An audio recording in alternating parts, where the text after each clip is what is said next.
Hello, everyone. It seems like it's been forever since I've done a live stream, and I hope everyone is healthy and doing well, and welcome back to the channel.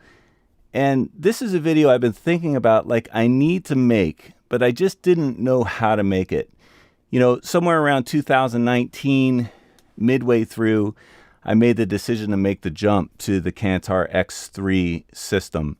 And that's what I want to talk about today. And 2020, obviously, for all of us, was just this crazy year. And it seems like we are, hopefully, a lot of you finally back to work. So I've finally had the opportunity to really think about how to deliver this. So we're going to be talking about why did I choose a Cantar, but the question really is why did we? Because I got to thinking about this, and some of you may have even noticed I changed the thumbnail around a couple times, that really what motivated that would be a lot more appropriate with the next surprise I'm going to show you. So let's go ahead and get right into it and make some introductions. So I didn't want to do this by myself. So with me today are Devondra Cleary and Amanda Beggs. How are you guys? Really Great. good. Can you hear me okay? Yeah, can hear you. Excellent. And so we spent the first, what is it? We were going to do a tech call at 8:45, and they were both here like 5 minutes earlier, and I had some sort of tech thing going on where I sounded like Max Headroom or something like that. So they were able to work my way through it, and so here we are. And I sent them a text via the gram, trying to sound hip. I don't really call it the gram. Technically, I call it Instagram.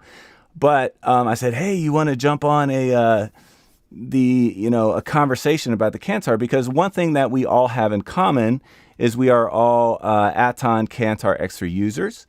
And I believe both Devondra and Amanda have been using the system longer than I have. I know that for a fact. And both of them also have the minis. And I also recently picked up a mini. So let's first, since it's their first time on the channel, do a little bit of a introduction. Devondra, he's production sound mixer, American production sound mixer, and has done shows such as Dear White People, Schooled, Mayans MC, and he is also a regular contributor to the CAS Quarterly magazine and is currently working on the TV movie Pivoting. And I love to read Devondra's articles in the CAS Quarterly, and it's just really inspirational to me. And Devondra, the article that you did recently talking about your experience on set working post-COVID, I mean, it was just really moving to me and also inspiring. So thank you for that. Oh, thanks for saying so. Yeah, and then also with us is Amanda Beggs, who has a recent CAS nomination for her work on Lovecraft Country, if I can say that correctly, episode 1, and she's currently working on the TV series Blind Spotting. So there is that, and you guys know who I am. And thanks for being here, guys. Thanks for having Thanks us. for having us. Yeah. So, and I also want to say welcome to all of everyone here on the stream, and I appreciate you being here. I see we've got quite a few of you here, so good to see you, Lloyd, Dan, Carlos, all of you, and we'll kind of make some moments for some questions and comments as we go throughout this. So, not to put you guys on the spot, so what was it that motivated, how long have you been using the X3 system, Devondra? When did you implement that into your production sound cart? Around what time frame? Oh, it's pretty complicated because very recently, actually, even though I purchased the system summer of 2019, when Aaton was doing that sort of special deal where you get Cantar S for half price, and I had to jump on that. I had an international trip planned right after I bought the gear, and I was playing around with it and learning it, and I was actually honestly pretty intimidated by it at first. But before my next show was to start, I didn't have time to build the system the way I like to really slowly build systems. Yeah.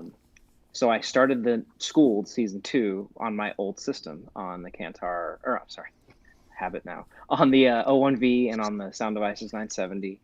Um, and I thought, well, we're only going to do 12 episodes, so it'll be in and out 12 weeks, and then I'll Yeah. have time over Christmas, and I'll tear out the cart apart and build the Cantar in. Then we get picked up for a back 9, so I'm there until the shutdown for COVID, and all the while I have this new system. I have a new cart that I was building it into, and then obviously we know what happened after that, and the film industry is down for 6-7 months. And then Dear White People was the very first project I did with the whole system. So day one of Dear White People in October was day one that machine rolled for an actual production. And it was still intimidating, even though I knew the system a lot better just from practicing, I guess, in between. Yeah. Or during the whole COVID stretch. Mm-hmm. But then it really started to become second nature, really like a week into it. It just felt like, maybe not like I had been using it for very long, but it didn't feel foreign to me, so to speak, either. I felt like I naturally integrated into it, and it felt like, where has this thing been my whole life? I honestly said to myself after that first week of using it on that show. So yeah, long story short, really recently, even though I bought it well over a year and a half ago. Yeah. It's amazing to me how similar our experiences on that, because I kind of had the same experience where, I was finishing up a show in late 2019. It was American Soul season 2. And I was on the other system I was using, and my intention was, okay, great, I'm going to learn it just like you, and then get into it, and then was also down. But I wanted to relate to something you said. The first time I actually got to use the X3 on set, because it sat with me and I learned with it. I made videos with it. I just did everything I could with it. It was day one was like, well, what do I do again? It was just like, but fortunately it was like a bunch of, it was stunt work. This is very minimal wiring, very, but what was interesting was more creative stuff. We're doing like different type of LCR combos and just different sort of mic arrays that really forced me to look at the machine a little differently and in depth, So Amanda, how long have you had the X3, since that's what we're talking about, and been using it? I purchased the X3 right at the very end of 2019. I had done a movie from September, October, November. I did a movie where I was using a different recorder, and based on my experience with that recorder, it sort of moved up my timeline of purchasing the X3. I kind of knew that I was heading in the direction to eventually make that jump and make that purchase, but it just sort of like kicked things into like, what, I think now is the time. And so purchased everything literally end of the calendar year, like December. I think I bought an X3 and a Mini at the same time. Yeah, that was fun to do, but great for, like tax write-off at the end of the year.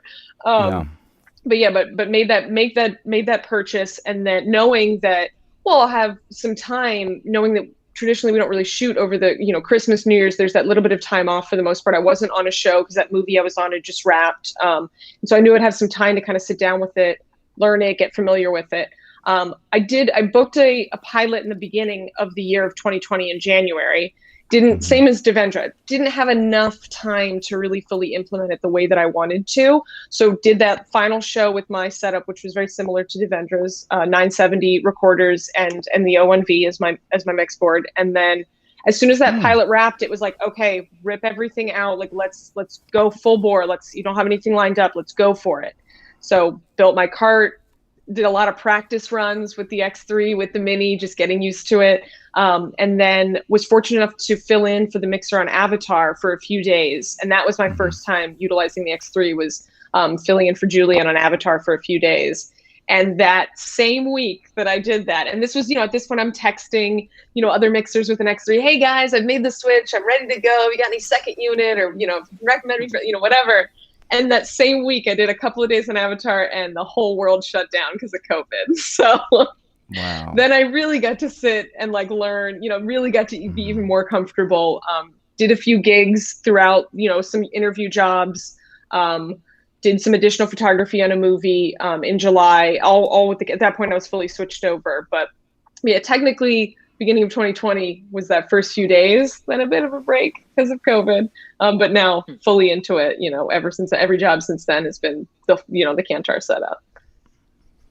And I had no idea that all three of us had that in common. I mean, our timing is very similar. Amanda, obviously you were the first to use the system. And, and full disclosure, I mean, with me, when I bought the machine and I sat all in 2020, I almost thought about selling it. I just was like, I'm not, it's just, I had it in my mind. I made this investment. I'm not getting a return on this investment. What's going on? But that was really just more of a random thought than I think it was something I really intended on doing. So, but when I finally got it out there, it's interesting to me, and kind of one of the points of this stream was really how the workflow really got inside me. Because when they had that sale, and I was very resistant. I told a lot of the mixers in Atlanta were saying, "Oh, we're moving over. You got to try this system. You got to try this system." So of course I was skeptical. I was like, I didn't want to change. I'm just one of these types that, hey, everyone's doing that, so I'm going to do something different. And they extended it, and I went to demo the machine. And I said, you know what? I'm just going to pick it up from the dealer, which was True Audio. And I said, I'm going to just mess around with it and see. And as soon as I heard it, everything changed for me. Because it seems like we're at such like a feature-rich point right now, even comparative to 5 or 10 years ago, where there's so much tech inside of these mixer recorders. And all of them are fantastic. And, when I heard the machine, that was one of the biggest things for me, was how it sounded. I knew I had to have a certain amount of inputs or outputs, and I knew I had to have basic technical requirements, and certain workflow processes had to be good. But I had to really come back to a basic level. So the question for you is, that was the motivating factor for me. I felt like I was hearing something different, and that motivated. What was it? Was there a certain thing about the machine that made you make the jump versus, make the choice to go that direction? Devondra, whoever wants to jump in. Yeah. I definitely agree with you that the sound is amazing. There's like no wrong way to gain stage it almost, even though there is.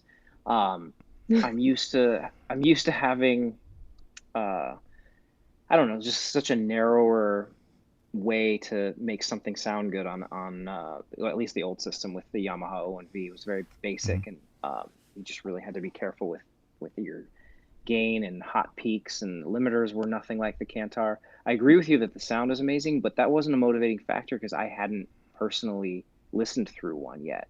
I had heard from my colleagues how amazing it sounded. I had heard that from a mixer, Phil Palmer, that it did remind him of when he was back on his Cooper board. And that struck a chord because I remember doing a lot of fill-in work. I never owned a Cooper board, but whenever I sat on one, it just sounded so rich and beautiful. And so I had no doubt in my mind, because I trust him, that that's what the Cantar was going to sound like. So I can't say I was motivated by the sound quality of knowing firsthand, but I would say when the Cantar S was finally shipping and people were using it, and not that the X3 is not a beautiful machine in itself, by itself, and it's just elegantly designed, and even though it's kind of weird at first glance, the Cantar S is what really put it over the edge. Like, this is how I want to use a system.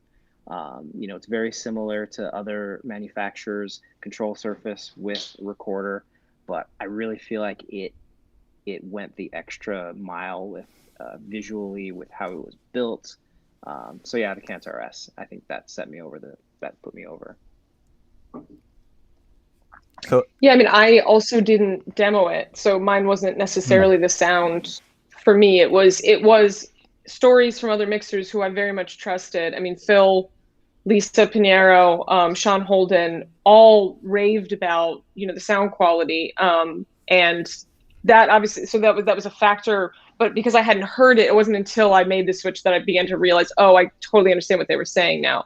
because the switch from the O1V to this system is definitely there is definitely a difference. But without having demoed it, it was more so, I mean, it's testimonials from other people that I trusted. And I think that was an important, helped me make my decision, was because of knowing that people that I very much trusted, if I was seeing this person switch, or this person had been using it for years, and then this person switched, and then it was kind of like, okay, there's a trend happening here.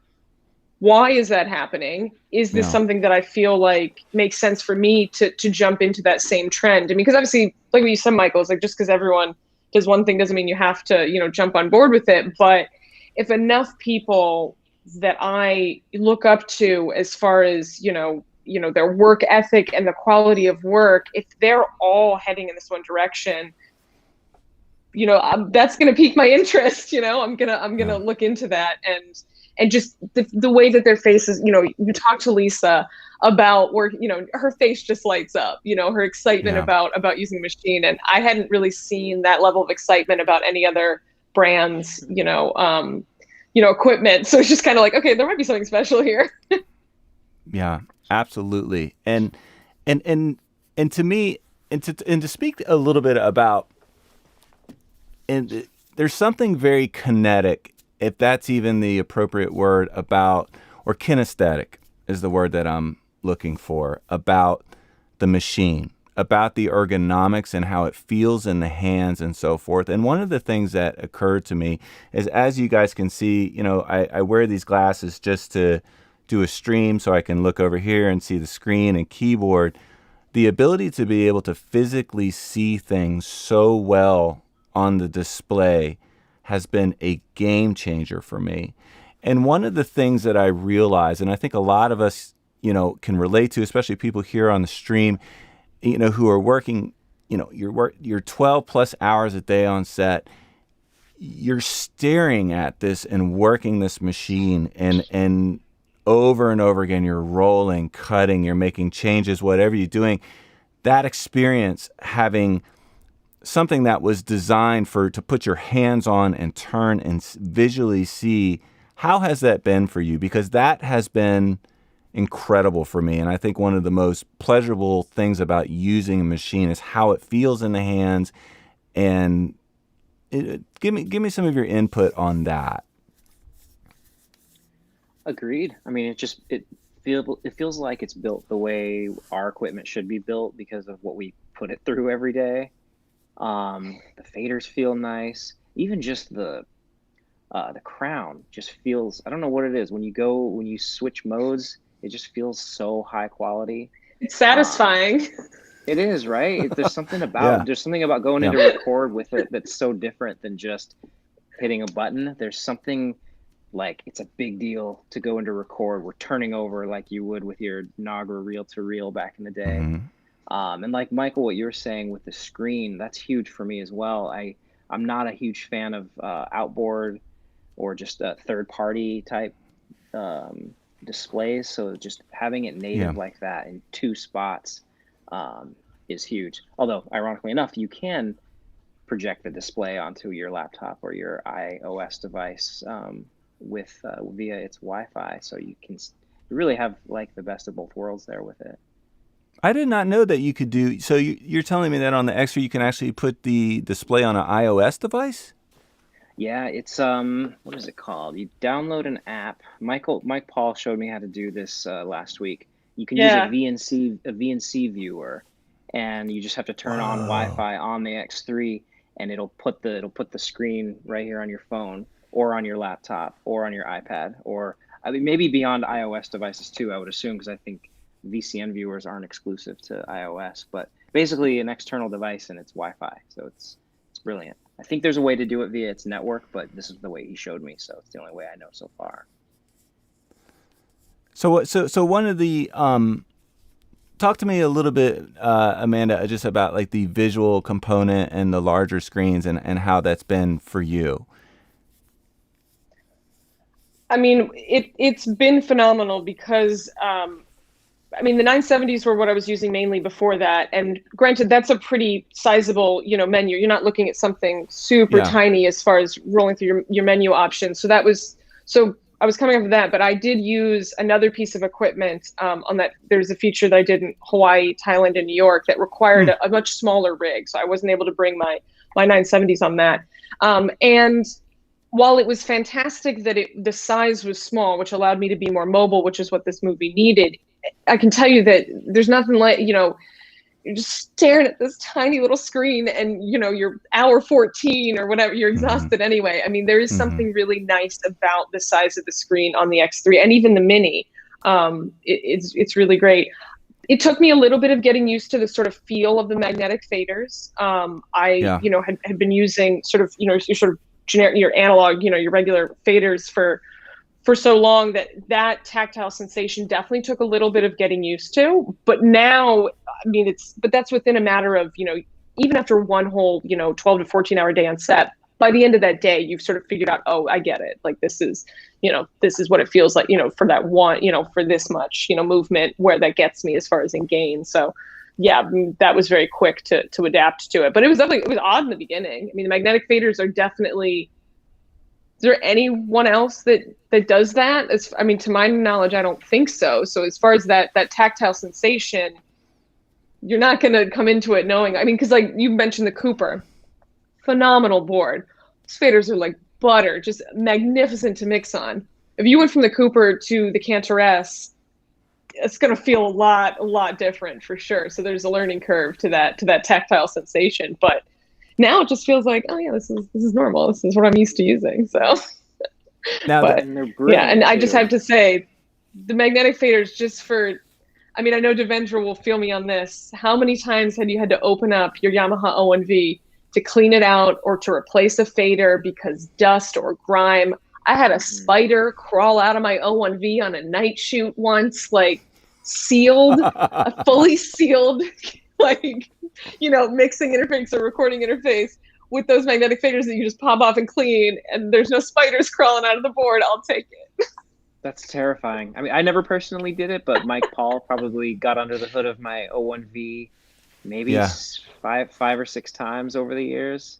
I feel like between every project, it was like, take it in, get the faders redone. Yeah. So it's brilliant what Aaton did with that. I never think twice about the day outside in the dirt and the dust. And that's how we should feel. And I worry constantly about the ghosting faders, like with one day being out constantly. In the dust. Yeah, and absolutely. even with something like a Cooper with Penny and Giles faders, those still can get dirty and crunchy after a couple of days. Sure. So yeah, because anything obviously can get down into the fader mechanism as well, and that was one of my fears too, going to the magnetic. It's funny, when I first saw the X3, it was when it was released, and I just saw it on one of the dealers, and I was like, oh, I was almost just, it was so different and new that I was just revolted.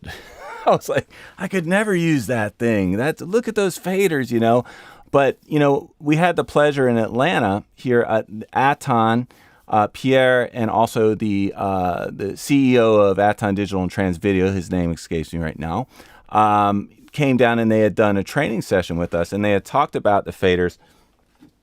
And of course, I gotta do the swag. This is my new Mini right here, just for everyone to see.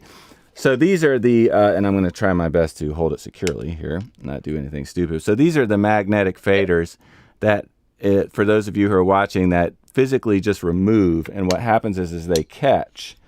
And the board is sealed, so there's no way that anything can get inside of it, was the intention of the design of that.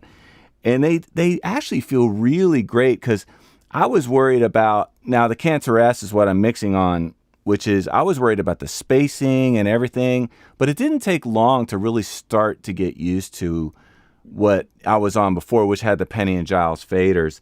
And even the trim knobs on the X3 are beveled upwards. So if a user is using it in the bag like this way, that their hands can physically feel the trims. And then the crowns, I don't know where I was going with the crown, but I think those trims are also sealed, that they can physically come off, is from what I understand. But Cantar S? on the X3. Like the on the big, X3. the Yeah, like larger the big knobs on ones the that, right side. like, Oh, obviously if yeah, you're yeah, using the yeah, yeah. Cantar S, you're not, and so yeah, I mean, so the faders, it's been a pretty good transition for you guys to mix on those and felt pretty good. Here's a question. Yeah. What was the first aha moment that all of us have been using a machine like around the same time. What was the first aha moment when you were using it as far as like discovering something that was really helpful for you that you didn't expect? Need to search. I mean, for me, I remember because I first bought the machine, and essentially before I put it into the cart, I would just sit at my kitchen table, it plugged in, and just start running through, the menus. And I was very fortunate. Another production sound mixer here in Los Angeles, Jamie Gamble, who's been a Cantar user for much longer than all of us. He was kind enough to come over and just spend an hour in an afternoon and just sort of run me through just some this is set up, like for time code, the fact that you pick mode C, like just those little kind of like things to know that you may not know about the machine. So Jamie was kind enough to kind of run me through it and show me basic, this is how I route, but there's other options, that kind of a thing. I just still was having the hardest time because I was so used to, either, being like direct outs or using, auxiliary mixes or buses. And my brain hadn't fully yet clocked how the Cantar does that, because I was like, well, there's no auxiliary. So how do you, I want to make a specific mix track, and my brain just hadn't done it yet. And I remember it was like probably like day 3 or whatever, just sitting down, and I'm just in my head, I'm like, okay, let's imagine this is the scene. I want to send these two I want to send all the mics to my mix track, and I want them to be, pre-fade, on the ISOs, but post-fade to the mix. And then I want to send a different mix to my context. Let's say we've got music. I want to send the music to the context, but not to the mix. And it was just in going through and just giving myself those kind of scenarios, running through the menu. And then all of a sudden I remember just looking at I think it was like for the channel, like looking at each individual channel and the recognition of, oh, you don't need an auxiliary. You tell the channel itself what it's specifically doing. Where is it going? And then you can go to that specific output and change parameters there. But there's no need to assign everything to a specific aux or a bus. It's the channel itself that sort of dictates what happens with that input. The moment I just remember that clicked, and I just remember thinking, this makes so much sense. This is so simple. Like, this is exactly how it should be when it comes to routing. The channel itself should dictate. The fact that I was having to send everything to some, aux 1 on the ONV or aux 2, or, Devendra, I'm sure it's like the fact that, oh no, you can cut out the middleman, I guess is maybe what it felt like to me. It just felt so much simpler, and it just immediately made sense. And I just remember that moment where it just kind of clicked for me, and I was like, oh, I love this. This totally makes sense, and it's great. Yeah. Yeah. And how valuable is it really to have our heads on set with what's happening with the shot and what we're going to do, and not really having to have your head too deep into the gear. One of my things to relate to that has, the simplicity of it has always been, I really want to have as least the amount of tech as possible on the cart, but as much power as I need for the least amount of steps. And it's just, I think the aha moment for me, if I can skip ahead of you, Devendra, on the question to answer, the first, wow, of course, was while working on set and was doing that first latter half 2020 stunt thing before I got on this show I'm on now, where I bought an 822. I bought one of the Electrosonics 822s. And I'm like, cool, I want to try this thing out. And I plug it into the AES in, because I have all of the AES in on a breakout cable to X3 on a patch panel and all that stuff. And then I realized, I said, oh, this is a brand new piece of equipment. So, I got to be somewhat easy about, what I test on version 1 firmware as I'm rolling here. So I said, I put the boom on it and something else, which is mission critical, obviously. And then I realized that I could just take on the left crown input grid and switch to the venues to the A22 with one click. So if something wasn't working, the fact that the Cantar system and the Mini system has the ability to change your input grid configuration and save that with one click was like my first aha. I was like, oh my God, this is brilliant. And then a million other scenarios popped in my head of how powerful this can be. Because then we started doing just some XY stuff for explosions, and just creative stuff for that kind of, work, just, so you can stay awake. And, and just having to be able to change your input grid and headphone grids, just like click, click, click. It was like the Matrix for me. Keanu Reeves, I know Kung Fu. Devondre. I think the three of us have this in common as well, where my aha moments, or a couple of them, had to do with input routing and output routing. The input routing never really needed an aha moment. It visually just made sense, where that was like a needing to read the manual moment. You just go, oh, here's how I'm going to set it up. And you routed it like as if I had already. Love a good grid. Yeah, that's like Pro Tools. And but like Amanda was saying, the outputs, I was actually having trouble wrapping my head around how to do outputs as well, coming from the O1V.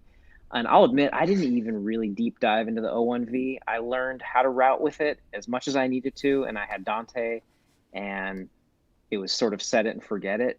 But with the Cantar, now I've really deep diven into how you route everything. And it did require a couple screenshots from some colleagues, like, how are you doing your routing? Because there's no one way to do it. Everybody's doing it completely different, and it all works. And I was amazed with how you can send some pre-fade sources out to something. Oh, that's my dog. Sorry. Someone's at the door. We have a beautiful shepherd lab mixed dog that we just got. Kidding. Pandemic pup.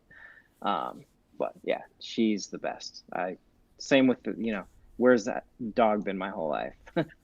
So we have a husky. We have a husky shepherd mix. Not to totally. Yeah, exactly. Yeah, come here, Cantar. So we have a husky shepherd. He's like 11. So yeah, we love it. Beautiful mix. Oh yeah. Yeah. So we'll have to do dog pictures mixes. Now. Yeah. Yes.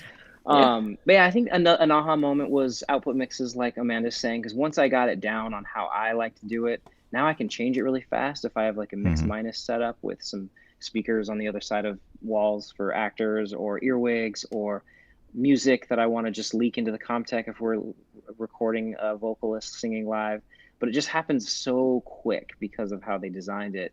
And then like what you're saying, Michael, with the input routing, with just clicking through your different settings on the left crown, that was a cool aha moment before starting, because I do like to go from, there'll be a scene where I'm using almost every input and I got like the display that shows all 24 tracks.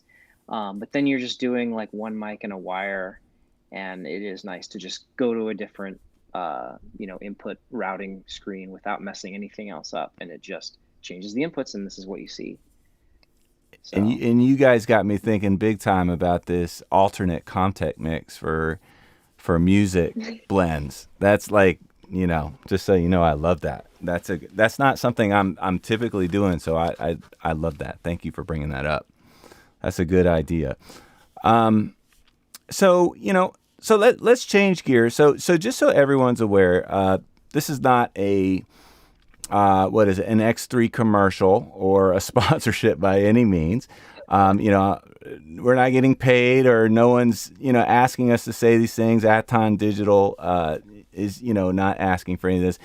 And there's just something so special about using it. And I just really felt like it's important just to put that out there and really talk with other professionals in the industry about this experience. So a lot of people who are curious about this system are like, oh, what's the deal with this, can really find out.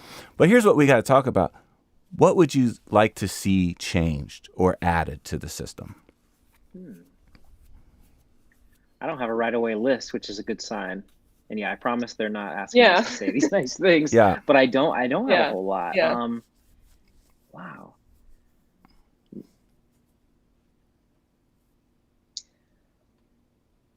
To me, the only I was gonna say, I think I have one major qualm, and it's funny because you guys both just jumped on the mini train, correct? Yes. Yeah.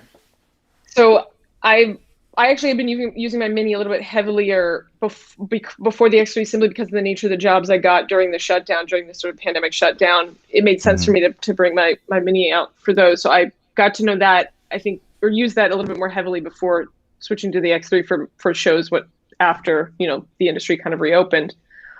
But the lack of trim, like the lack of trim knobs on the Mini, the fact that you have to add the A box, that to me is like a little bit of a frustrating part, just because I would want the Mini, based on its name, to be an out of the box, little replica of the X3, but because it does lack the inherent, I added the A box, the 8, trim knob, the A box 8. I did add that, which is fantastic, but that's now offset to the side of where your faders are. So there's just sort of a little bit of like wrapping your brain around, okay, mixing with my trim over here, but my faders are here, rather than the traditional trim directly above the fader. So that to me would be that. I would say, like, if you are going to make the switch or jump into that or look at the Mini, just be aware of that, especially if you're one of those mixers. And I know I definitely am, that I mix with the trims. I'm not just hands on faders. I definitely am actively adjusting the trim to make sure that the ISOs are clean. I don't have to do that as much with the Cantar as I did with my O1V, system, because that was definitely, the limiters were not, the headroom. So we'll have like a lot more like heavy mixing for the ISOs, but that to me was for the Mini, I'd say that's a bit of a frustrating element. Not that they haven't come up with a workaround, but because I ended up going with the ABOX 6 instead, because I like what you're saying, where I like them being lined up to where they are, but I am missing the fact that there's only 6 of them, and I use 2 of the linears as the trims for the first 2 inputs, and then I have the other 6 are for the other 6 inputs. But if I add 2 more inputs, like with digitally, I'm gonna have to figure. I'll probably have to switch to an ABOX 8, so that's less convenient. The Mini is you can do the ABOX 6 and 8 at the same time, or no? Or would you lose the ability to put like a drive or something like that? You can, because the ABOX 6 doesn't use up a USB port. It plugs into like a sort of an exclusive port for it that was sort of future design. They probably future designed it with something like that in mind. So there's like this little multi-pin port on the back for the ABOX 6. Okay. Yeah. So I just ordered both. I was hoping the answer was yes. You know. So it won't take up a USB.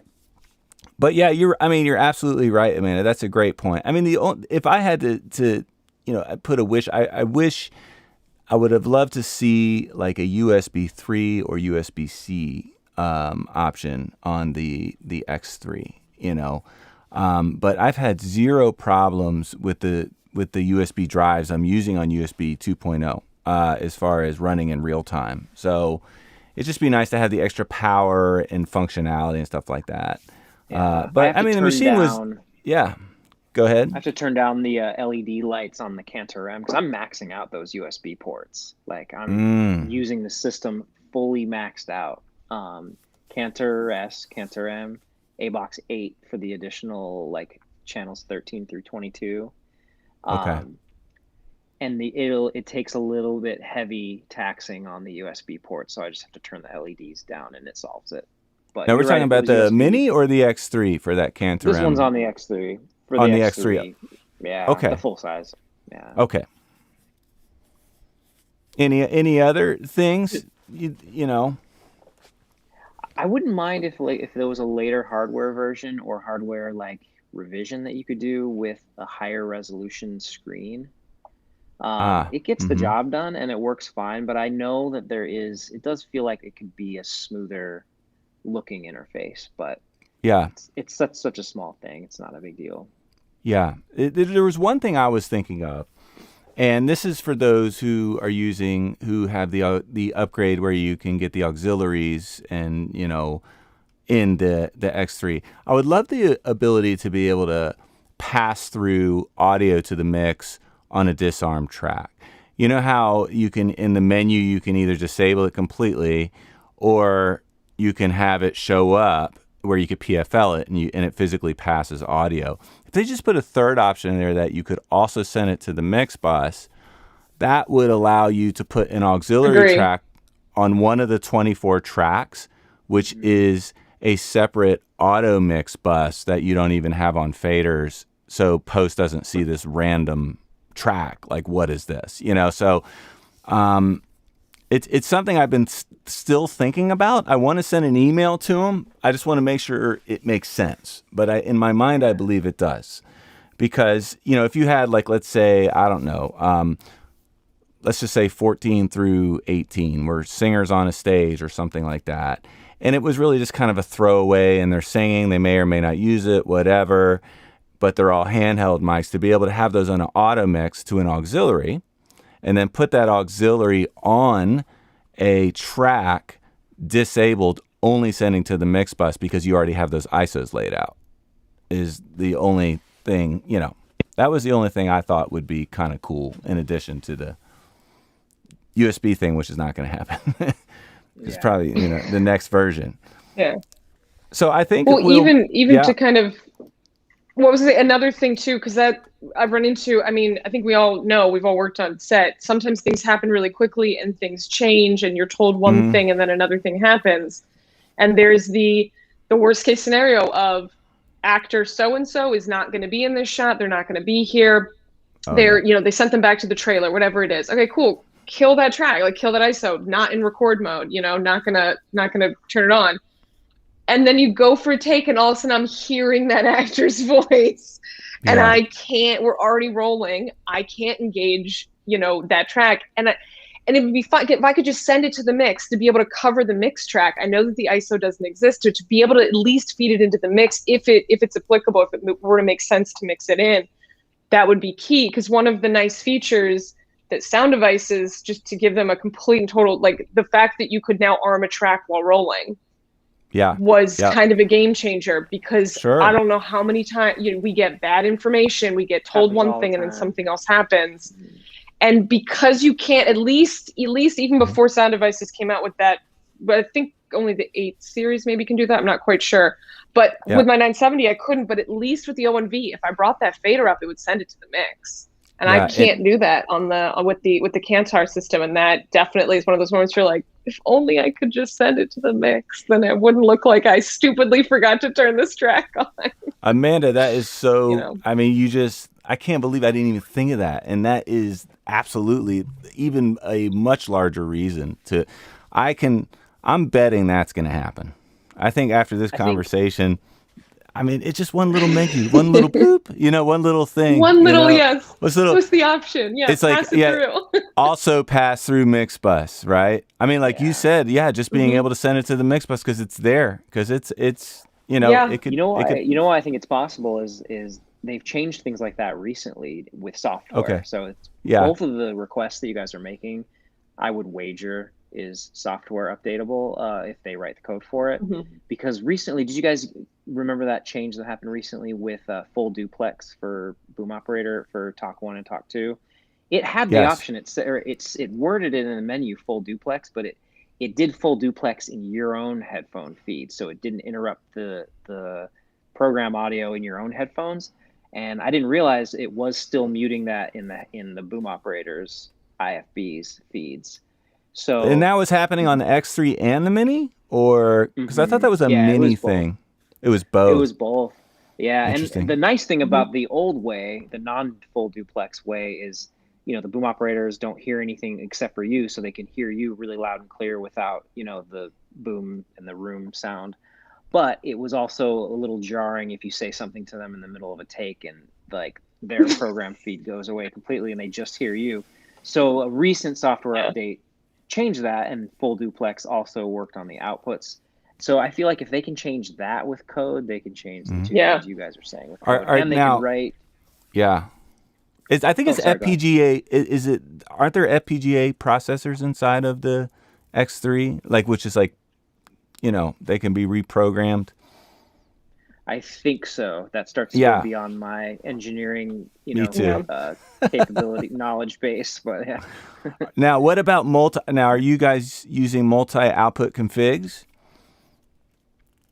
where based on crown positions, where it changes what outputs are sent depending? Yeah, I'm not personally. I looked at that and I didn't see a need for it. But maybe I'm totally wrong about that, and I'm doing it a different way that would be easier that way. Yeah. Yeah. What about you, Amanda? Yeah, I'm not currently same thing, but there's entirely possible that will become useful for something in the future. Yeah, not currently utilizing it, but yeah. Like I have my crews listening to, I don't know how you guys do it, but I have them all listening to the same mix, and we have an all-way communication system, probably like I'm assuming you guys too, where everyone can talk to everyone. And my comm wireless are not like really of the caliber of, say, all of the, Talent wireless that I'm using. It's more like a secondary wireless system just for comms with like little push to talks. So sometimes they can make a little bit of noise. So I found that like multi-output config, I can actually toggle those off and on when I'm rolling, which is helpful. Oh, okay. So that was kind of, so like, because I use these Sonys, which are great, by the way, because I like to keep my comms in the 941 band because I don't want anything near that precious 470 to 608 space.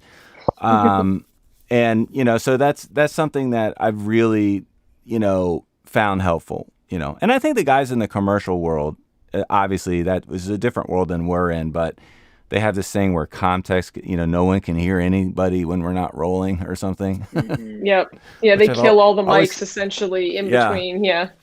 So the agency can't hear what the director's saying to the talent is kind because of communication is obviously a bad thing on a film set, right?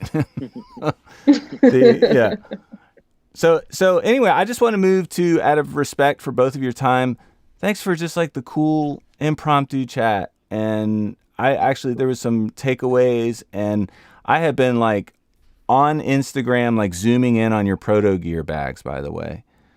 And Devondre, yes. So for those of you who don't know, Proto Gear is a company out of Canada that makes custom sound bags. And I believe both of you have it. Is that right? Mm-hmm. Yeah. Mm-hmm. Amanda has like the combo Brett Grant Grierson plate, and then with a Proto Gear bag built around it. Yeah. Yeah. Yep. And then I just got a plain old Proto Gear bag with that accommodates a Octopack in the Cantar Mini.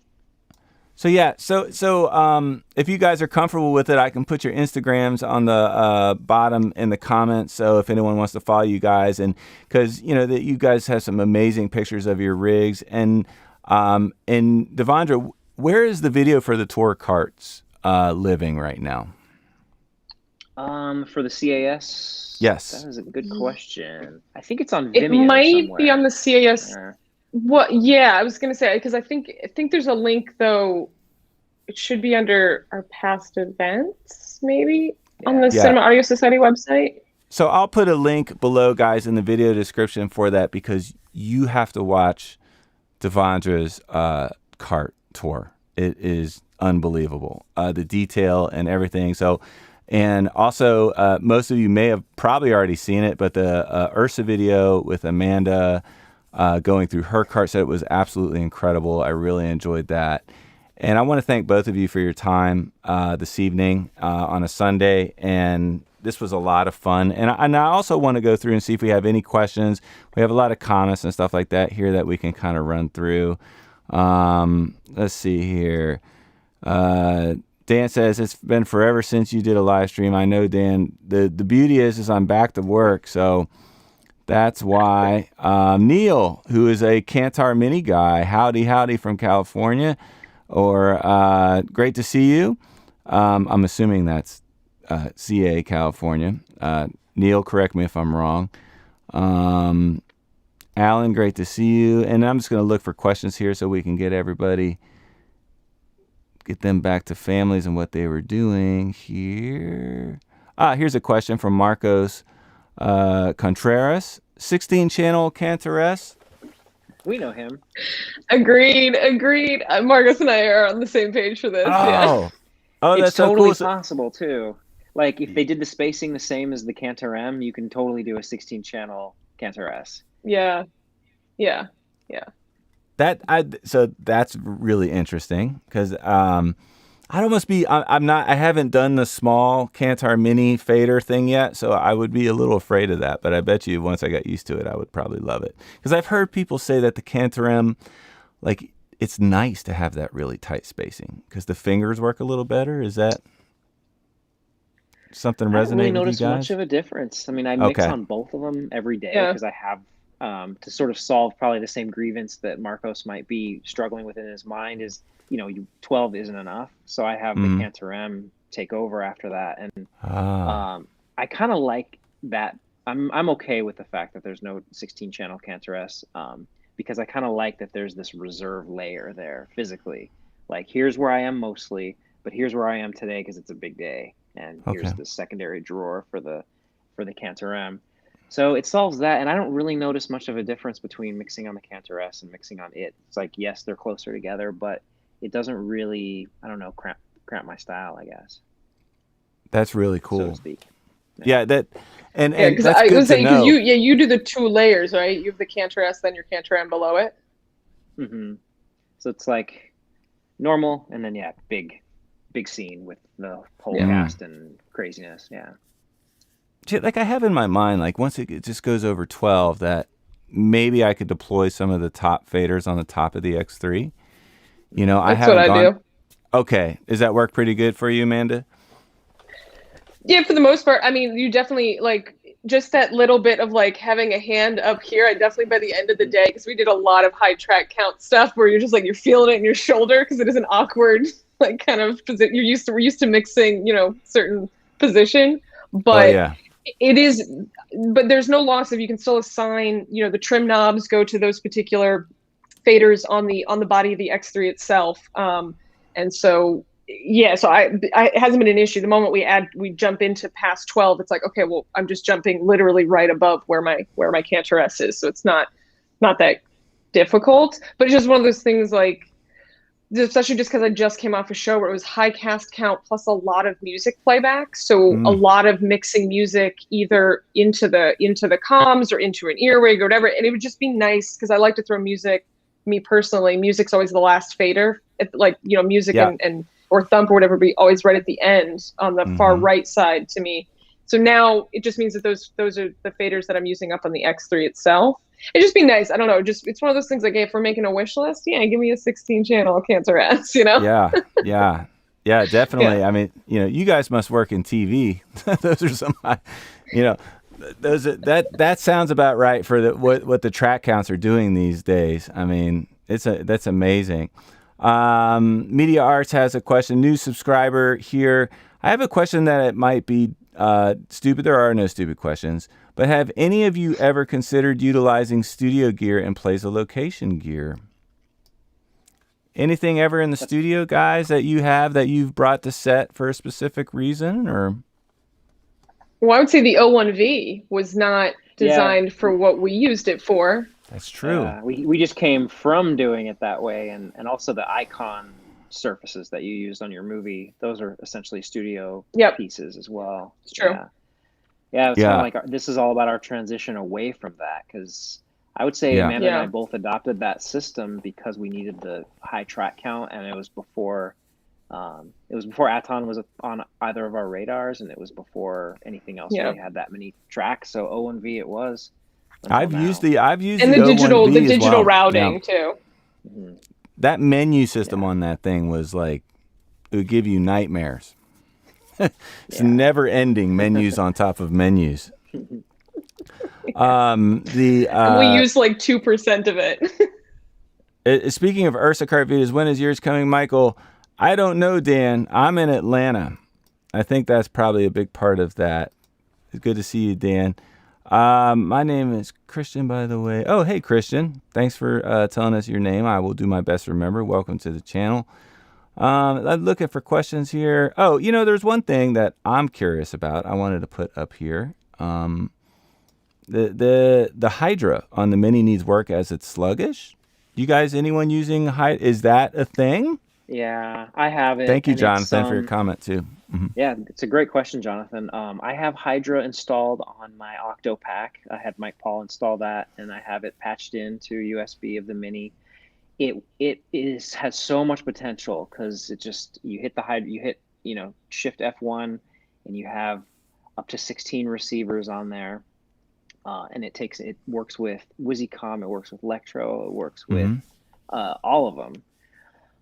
They need to rewrite some code, I hear, because of the Electro overlap with block 470 and 19. I think it's confusing Hydra's code. Mm. basically, if you try to use it with 470, I've had a whole bunch of problems with it where it doesn't really understand what frequency it's in. It'll show some weird, like say you're in 478.675, it thinks you're in -8, 73.00 frequency megahertz. It's just completely confused by block 470, and I think it's because of the overlap with 19. It understands blocks like block 20, and then if I have a couple 21 and 22, it understands those. So when it's eventually going to work, it's going to be brilliant because it shows you the RF level. You can do a scan with it, and it's amazing that the cross-platform with various manufacturers that it works with. But he's right; it's not quite ready yet. At least if you're using it with Electro SRCs. Okay. At this time. Yeah, I ordered the Hydra thing inside. I ordered that 6-pack because I have a bunch of the SRs and I'm pulling them in there. Usually I stay away from 470 because I'm always fearful of radio stuff, like of getting clacked down there. Here in LA, we have to use it.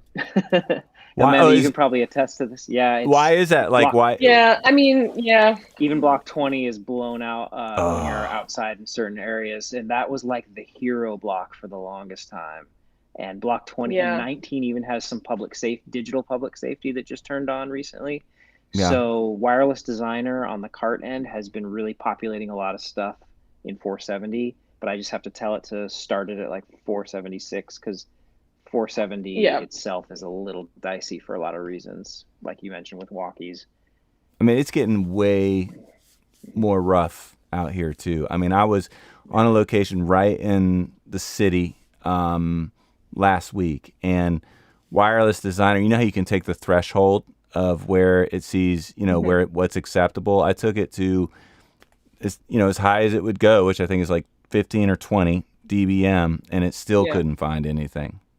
Yeah. And it's, but in 2020, I mean, I did a lot more. I tried to educate myself a lot more on RF and wireless, and really try to knowing that we were coming into this, and going back to the Cantar, like being able to do a lot of wacky moving around on what channels you're using, because I'm so spoiled to used to just thinking linearly, like everything's just going to work linearly and I don't have to worry about blocks. But being able to pick things based on noise floor with Wireless Designer, thinking also about low gain antennas and just different types of techniques to just get, filtering on your antennas as well. It's really helpful. Yeah. Yeah, because I got to deploy all these tricks that we knew were coming years ago. We were like, it's going to get tough, even though it's not tough yet. And now here we are. Yes, I need to do those filters for sure. Because I got the Betso Sharkies, which are great, but they're up to 700. So I'm taking all that 600 noise in there, and and you're getting things you're not even seeing, and that's scary. So, Marco says, and those walkies are 4 watts. Yeah. Oof. How many times have you asked the boom? Are you standing near anything? What do you mean I'm not standing near anything? It's the camera. It's the HME systems that the camera department uses. I'll immediately be like to my boom up, you standing next to a camera person? You standing between 2 camera people? Yeah, I am. Can you just step away right now? Because those things are even higher power. I'm pretty sure the base station on the HMEs is 10 watts, depending on which one they're using. Wow. Have fun putting that on your head every day, camera department. I'm sure there's not any repercussions for that. But it's phenomenal how much the HMEs would just knock some stuff out. Wow. Yeah. Or techno cranes. How many have you with those remote heads? How many times have you guys been, you know what I mean? I almost went cabled on, I was like, change the transmitter, change the frequency, whatever. Then I had the utility plus it pull 100-foot of cable, put it on the cart. Right now we're about to plug in this, because I was out of ideas, but then just moving around it. I found a post online, fortunately, people talking about techno crane, and it can act as an antenna. It's, if you try to shoot through it. And anyway. What you said strikes a chord. I wouldn't mind. Be careful what I wish for, but I wouldn't mind plugging a hardwire boom right into that Cantar, and that's how we get our sound all day now. Sounds it's great. Yeah. Let's just go away with all wireless. Let's just forget it, right? There's nothing like a cabled. I mean, I took, it's. I'm assuming you guys have. Do you have any more additional analog front end coming into your AES 1 through 4 of your Cantar for that purpose? Because obviously, I'm assuming you have fixed routing for your wireless systems into those analog inputs, or you just pop it out and plug it in, or. That's how I would do it. I mean, I have all the wireless receivers are taking up pretty much every input, but if in an emergency we had to go hardwire, it would just be a physical unplug and let's plug it in. Yeah. So, yeah. It's an easy way to do it. I have a... Oh, what's the new little device that we're waiting on from Aaton? The Melody. The Melody. When I Is get it called that, the Melody I have a couple 2? extra. Or, yeah. Yeah. Ah. That maybe I'll do some hardwire booms into just ready to go into a patch bay, because I do have AES 3 and AES 42, 3 and 4 ready and spare and open at the moment. Okay. But I don't think anybody has those yet. Or I think Lisa Pinero is the only one who has her hands on one. Oh, so they... Yeah. When I contacted Aaton, they said they were less than 2 weeks away, and that was 1 week ago. I got one on pre-order. So Same. whether that happens, we'll see. But, it looks promising, because I think there are some out there, like you guys said. So anyway, well, guys, we could go forever. I'm gonna say I'm gonna honor my commitment of the time that I said it was going to be, even though we went past that. And I want to say thank you, everyone, for being here, and I appreciate your time. And look forward to seeing you on the next one. And I hope to have both of you back, on some form or fashion. And we'll look forward to seeing everyone very soon. Thank you very much.